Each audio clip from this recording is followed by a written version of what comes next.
Bharatiya Janata party ने treasury घोटाले को लेकर के एक बार फिर राज्य सरकार पर निशाना साधा है और जो एसआईटी गठित हुई है उस एसआईटी पर सवाल खड़े किए। बीजेपी के प्रदेश प्रवक्ता प्रतुल शाहदेव ने प्रदेश कार्यालय में एक प्रेस कॉन्फ्रेंस करते हुए इस एसआईटी की जांच पर सवाल खड़े किए हैं। उन्होंने कहा कि भाई जो इस मामले में संविदा कर्मी हैं उनको तो काम से हटा दिया गया, छोटे छोटे कर्मियों को काम से हटा दिया गया, उनकी अरेस्टिंग भी हो रही है, लेकिन बड़े अधिकारियों को इस मामले में बचाया जा रहा है। और जो एसआईटी जांच कर रही है इस एसआईटी में जो लोग हैं उन लोगों की भूमिका पर सवाल खड़े किए, क्योंकि प्रतुल शाहदेव का कहना है कि ये लोग तो खुद दागी हैं जो इस ट्रेजरी घोटाला कांड के आरोपी भी हो सकते हैं। तो ऐसे में इनसे निष्पक्ष जांच की उम्मीद करना बेमानी होगी। क्या कुछ कह रहे हैं प्रतुल शाहदेव, आपको सुनते हैं। पिछले बार जब हम लोग मिले थे तो हमने बताया था आपको कि झारखंड में मदर ऑफ ऑल स्कैम हुआ था, ट्रेजरी स्कैम। और उस समय हम लोगों ने माननीय वित्त मंत्री जी से एक प्रश्न किया था कि वित्त मंत्री जी ने मार्च के महीने में कहा था कि झारखंड के ट्रेजरी से 10,000 करोड़ रुपए का कोई हिसाब किताब नहीं मिल रहा है। हमने उनसे जानना चाहा था कि क्या ये रकम ट्रेजरी घोटाले की है।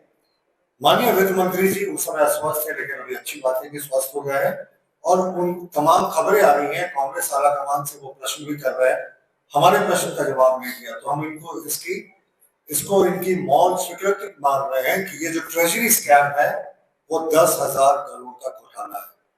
और देखिए, ये घोटाला आप लोगों के माध्यम से आज झारखंड की जनता जानती है, देश की जनता भी जानती है, और एक तरीके से राष्ट्रीय मुद्दा हो गया। आज हम आपको दिखाएंगे तथ्यों के जरिए, पत्रों के जरिए, कि किस तरीके से झारखंड सरकार 10,000 करोड़ के इस मदर ऑफ ऑल स्कैम घोटाले का दफनाने में पूरे तरीके से लगी हुई है, सुनियोजित तरीके से दफना रही है।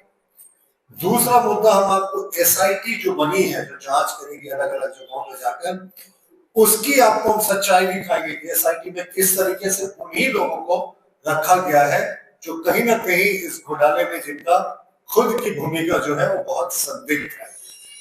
तीसरा मुद्दा हम आपको दिखाएंगे, झारखंड सरकार के द्वारा निर्गत किया गया एक पत्र जिसमें ये स्पष्ट किया गया है कि साहब सिर्फ कलर किरानी जो 3 वर्षों से अपने अपने जिलों में जमे हुए हैं, जिनका वित्तीय चीजों से लेन देन है, सिर्फ उनका ट्रांसफर हो।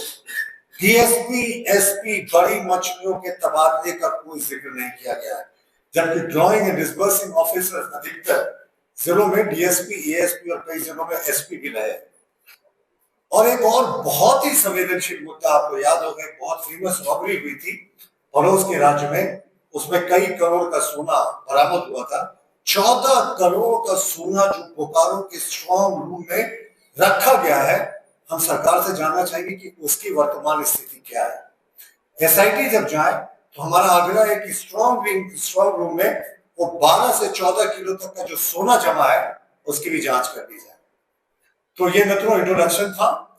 अब आपको लिए चलते हैं हम ट्रेजरी स्कैम की ओर, कि ट्रेजरी स्कैम में किस तरीके की चीजें हुई। सबसे पहले हम आपको बताते हैं कि झारखंड सरकार जब ये ट्रेजरी स्कैम सामने आया, हम लोगों ने मांग की थी कि ड्रॉइंग डिसबर्सिंग ऑफिसर्स जो है उनका अविलंब तबादला किया जाए जिलों से, क्योंकि हाल तक ये घोटाला चलता रहा है। जिलों में पुलिस विभाग में ये डीएसपी और एएसपी और एसपी रैंक के थे, किसी का तबादला नहीं हुआ। बोकारो एसपी का हुआ, उसके अतिरिक्त किसी भी ट्रांसफर नहीं हुआ। 13 जिलों की ये जांच चल रही है। दूसरा, एक वित्त विभाग के निर्णय के आलोक में झारखंड सरकार ने पत्र लिखा। पत्र संख्या मैं आपको बता रहा हूं, 2-12/26,252। इस पत्र के जरिए झारखंड सरकार ने लिखा कि वित्त विभाग चाहती है कि जो भी वित्तीय लेन देन से जुड़े क्लर्क, किरानी जैसे छोटे हैं स्तर पे लोग हैं, उनका ट्रांसफर कर दिया जाए जो 3 वर्षों से जमा है। हमारा मूल प्रश्न आज भी वही है कि सिर्फ छोटी मछलियों की ओर ये सरकार क्यों देख रही है। भाई, असली लड़ाई, असली घपला घोटाला तो इस सरकार में ड्रॉइंग एंड डिसबर्सिंग ऑफिसर्स ने किया है, जो डीएसपी, एएसपी और एसपी रैंक के हैं। अब आपको हम दिखाते हैं कि किस तरीके से राज्य सरकार जो है एसआईटी का जरा ट्रैक रिकॉर्ड दिखाते हैं आपको। उत्पाद सचिव के नेतृत्व में एसआईटी बनी। एसआईटी की टीम ने 2020 से जो जांच रिपोर्ट मांगी, जब एजी के संज्ञान में ये बात आई, 8 तारीख को ये टीम बोकारो जाने वाली है, तो एजी ने आपत्ति की कि साहब हमने तो लंबे समय से मांगा है हजारीबाग जिले में, तो आप सिर्फ 2020 से क्यों मांग रहे हैं? उसके बाद एसआईटी ने 2011 से रिकॉर्ड मांगा, यानी एजी ऑफिस को इस पर आपत्ति करनी पड़ी। अब एसआईटी टीम के कौन कौन सदस्य हैं, अब आप ये भी देख लीजिए कि एसआईटी टीम जो जांच कर रही है उसके सदस्य कौन है। उसके सदस्य के दौरान एक ऐसे सदस्य भी हैं जो 2022 के दौरान बोकारो के एसपी थे और 2014 से 16 के दौरान हजारीबाग के भी डीएसपी थे। ये दोनों जिलों में उसी कालखंड में बड़े पैमाने पर घोटाले का आरोप लगा है। अब ये वही सदस्य हैं जो जाकर जांच करेंगे उसी जिले में जहां पर ये खुद एसपी थे और उस कार्यकाल में आरोप लगा, और हजारीबाग में भी जब वो डीएसपी थे तो उस समय घोटाले का आरोप लगा। इस जांच समिति के एक और अधिकारी हैं, सीनियर पुलिस ऑफिसर है, आईपीएस है, 27 नवंबर 2017 से बोकारो में एसपी थे, 2019 तक इसी पद में रहे। 2018 में इस घोटाले का मास्टरमाइंड माना जाता है कौशल पांडे को। कौशल पांडे का 2018 में बोकारो जिले में ट्रांसफर होता है और उसी एसपी के कार्यकाल में उस समय पुष्पा टोप्पो थी, प्रभा टोप्पो माफ कीजिएगा, वो अकाउंट सेक्शन की प्रभारी थी पुलिस विभाग की, उनको हटाकर इस घोटालेबाज किंग पिन कौशल पांडे को इसी एसपी के कार्यकाल में यहां पर अपॉइंटमेंट दिया जाता है। तो आप सोच सकते हैं कि अब ये भी जांच समिति के सदस्य हैं जो जाकर जांच करेगी। तो मैंने आपको ट्रैक रिकॉर्ड दिखा दिया, दोनों सीनियर आईपीएस ऑफिसर्स हैं और वो कहा जांच करने जा रहे हैं, ये भी एक बड़ी इंटरेस्टिंग बात है। देखिए, वो जांच करने उन जिलों में जा रहे हैं जहां आज भी डीडीओ, जिनके पास पैसा निकासी का पावर है, आज भी वही लोग बने हुए हैं जिन पर आरोप लगा है। सरकार ने तो सिर्फ कनक और किरानी के ट्रांसफर का ऑर्डर दिया, लेकिन जांच समिति में जो लोग हैं जिन पर खुद प्रश्न है उनके कार्यकाल में अवैध निकासी हुई, वो जा रहे हैं और किसके सहयोग से जांच लेंगे जिलों में? उन्हीं अफसरों के सहयोग से लेंगे जिनके ऊपर खुद इस घोटाले का आरोप लगा है।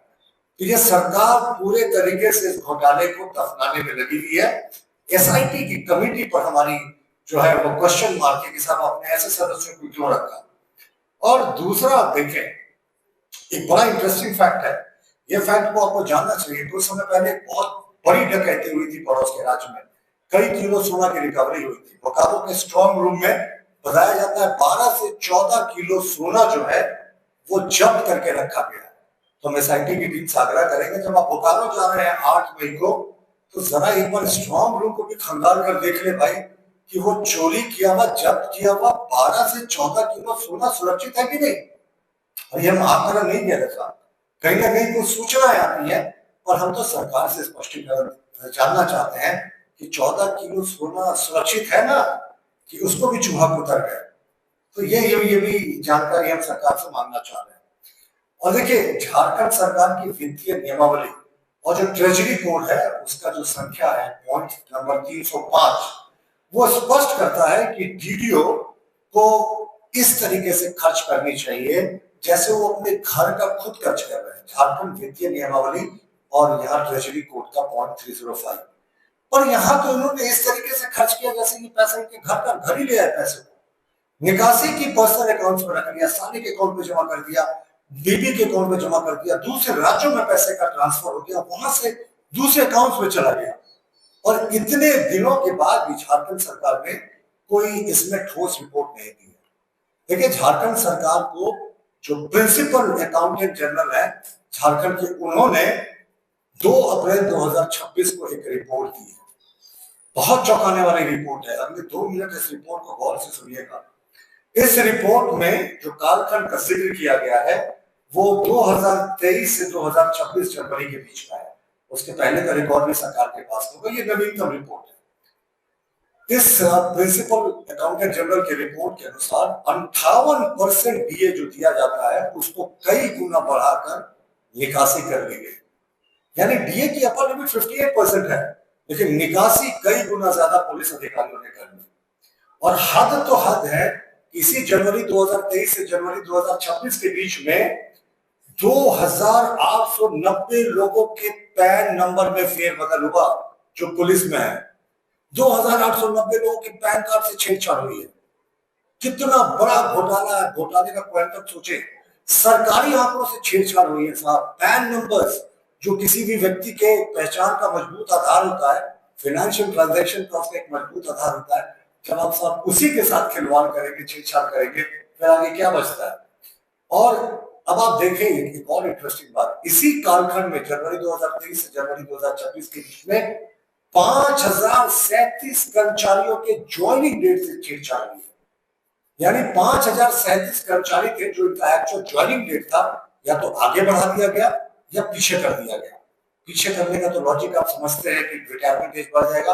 आगे करने का लॉजिक मैं आपको समझाता हूं कि अगर किसी की ज्वाइनिंग डेट 10 वर्ष पहले की दिखा दी गई तो उसका प्रमोशन उस लिहाज से वो जिस स्तर पर पहुंच जाएगा तो उसकी सैलरी उसी गुना बढ़ जाएगी। साहब ये सरकारी आंकड़ों से जिस तरीके की छेड़छाड़ हुई है, ये कभी भी पुराना किसी भी ट्रेजरी जो घोटाला हुआ था इससे पहले पशुपालन घोटाला, साहब वो बच्चों की चंदा मामा की कथाएं लगेगी अगर आप अभी के ट्रेजरी घोटाले को देखें। मैंने आपको झारखंड सरकार का पत्र दिखा दिया कि सिर्फ किरानियों का ट्रांसफर करना है, वित्तीय लेन देन से जुड़ा डीएसपी एएसपी को नहीं छूना है। मैंने आपको एसआईटी के सदस्यों का ट्रैक रिकॉर्ड दिखा दिया। इसके 2 सदस्य ऐसे हैं जो पहले बोकारो के एसपी रह चुके हैं, हजारीबाग के भी डीएसपी रह चुके हैं। एक ने तो बोकारो एसपी रहते हुए भी कौशल पांडे जो इस पूरे घोटाले का मास्टरमाइंड है, उसका जो अकाउंटेंट के रूप में उनके कार्यकाल में पोस्टिंग हुआ था, वो भी एक ट्राइबल लेडी जो पहले से अकाउंटेंट थी, उनको हटाकर। तो एसआईटी पर भी हमारा प्रश्न है। और सबसे बड़ी बात जो मैंने पहले भी आपके सामने कहा कि एसआईटी किससे सहयोग लेगी। एसआईटी जाकर उन्हीं अफसरों से सहयोग लेगी जो वर्तमान में जिन पर घोटाले का आरोप है। जिले के डीडीओ, डीएसपी, एएसपी, उन्हीं पर तो स्कैम का आरोप लगा है। क्या वो आपको लगता नहीं एविडेंस को दबा देंगे, जांच की दिशा को दूसरी तरफ ले जाएंगे। तो हमारा यही कहना है कि पूरे तरीके से इस घोटाले को दफनाने की कोशिश की जा रही है। भारतीय जनता पार्टी किसी भी सूरत में इस घोटाले को दबने नहीं देगी। हम फिर से मांग करते हैं कि ईडी और सीबीआई से इस पूरे मदर ऑफ ऑल स्कैम जो झारखंड में हुआ है उसकी जांच की जाए। 10,000 करोड़ का ट्रेजरी घोटाले की ईडी सीबीआई जांच हो। और जिस तरीके से पूरा पर्दा डालने की कोशिश की जा रही है एसआईटी में, वैसे लोगों को बनाकर सदस्य जिन पर खुद आरोप है, ऐसे लोगों के पास जांच की दिशा जा रही है जहां सहयोग के लिए जिन पर खुद आरोप है, तो उसके बाद आप सोच सकते हैं कि कितने बड़े पैमाने पर यहाँ धांधलियां हुई हैं। तो ये हमारे सरकार से आज बड़े प्रश्न थे। और जो अंतिम में जो सबसे इंटरेस्टिंग पार्ट है, मुझे लगता है ये भी राष्ट्रीय सुर्खियां बटोरेगा कि हम मुख्यमंत्री जी से आश्वस्त होना चाहेंगे कि 12 से 14 किलो का जो सोना जब्त होकर बोकारो के स्ट्रॉन्ग रूम में है, सुरक्षित है ना माननीय? यहाँ भी कोई चूहे का प्रकोप तो नहीं दिख रहा। धन्यवाद।